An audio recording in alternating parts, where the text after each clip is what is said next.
देखो आज हम समझेंगे काइंड्स ऑफ सेंटेंसेस, जुमलों की किस्में। जुमले की 3 किस्में हैं।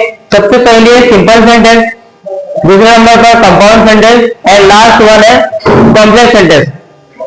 उसमें जुमले की किस्में समझने से पहले सबसे पहले हमको ये समझना जरूरी है कि इंडिपेंडेंट क्लॉज और डिपेंडेंट क्लॉज किसे कहा जाता है।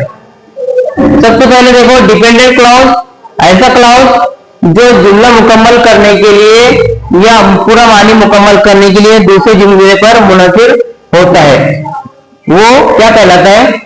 डिपेंडेंट क्लॉज कहलाता है। जैसे उसमें मिसाल दूंगा तुमको, when I reach the home, जब मैं अपने घर पहुंचा। सिर्फ अगर मैं इतना कहूंगा कि जब मैं अपने घर पहुंचा, तो तुमको लगेगा कि जुमला इनकम्प्लीट है, कंप्लीट नहीं है, मुकम्मल नहीं है। तो इसीलिए इसे डिपेंडेंट क्लॉज वो क्लॉज होता है जो दूसरे जुमले पर डिपेंड हो मानी मुकम्मल करने के लिए।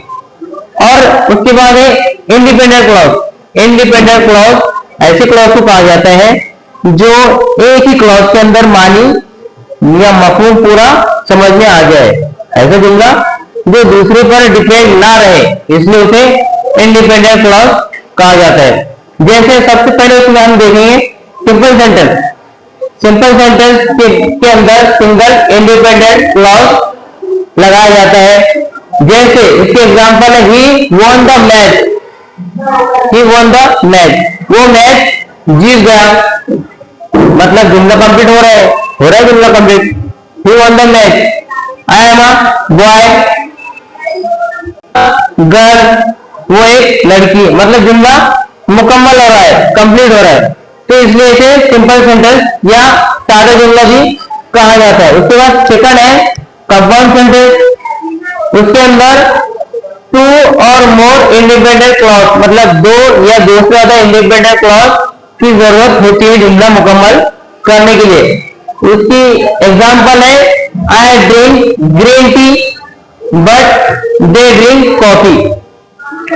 जैसे फॉर एग्जांपल अगर आप इतना ही पढ़ेंगे आई ड्रिंक ग्रीन टी, तो इसके अंदर जुमला कंप्लीट हो गया, मुकम्मल हो गया। इसके बाद अगले जुमला लिखने की जरूरत ही नहीं, इसीलिए तो इसे इंडिपेंडेंट क्लॉज कहा जाता है। आई ड्रिंक ग्रीन टी, और इधर का एक जुमला इंडिपेंडेंट ही कहलाएगा। सिर्फ इधर का पढ़े अगर दे ड्रिंक कॉफी, तो जुमला ये भी मुकम्मल। लेकिन उसको जोड़ने के लिए एक वर्ड का इस्तेमाल किया गया है जो बट, इसे क्या कहा जाएगा? कंजंक्शन वर्ड कहलाया जाएगा। तो इसके अंदर 2 इंडिपेंडेंट क्लॉज का इस्तेमाल किया गया है, इसलिए इसे कंपाउंड सेंटेंस कहा जाता है। उसके बाद लास्ट है कॉम्प्लेक्स सेंटेंस। कॉम्प्लेक्स सेंटेंस के अंदर one dependent clause and 1 independent clause आता है। जैसे इसके अंदर इसके एग्जांपल है व्हेन आई रीच देयर, जब मैं वहां पहुंचा। तो मैं सिर्फ आपके सामने इतना बात बताऊंगा कि जब मैं वहां पहुंचा, तो आपको लगेगा कि सर जो बात कर रहे हैं वो इनकम्प्लीट है, मुकम्मल नहीं है। तो इसीलिए तो इसे डिपेंडेंट क्लॉज कहा जाता है। तो इसके अंदर पहला जो क्लॉज होता है वो डिपेंडेंट होता है, उसके बाद इंडिपेंडेंट होता है। दे वर हैविंग डिनर, तो वो डिनर कर रहे थे।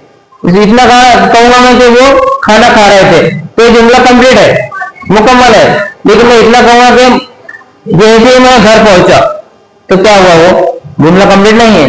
तो इसीलिए इसके अंदर एक डिपेंडेंट क्लॉज होता है और एक इंडिपेंडेंट क्लॉज होता है, तो इसलिए इसे कॉम्प्लेक्स सेंटेंस कहा जाता है।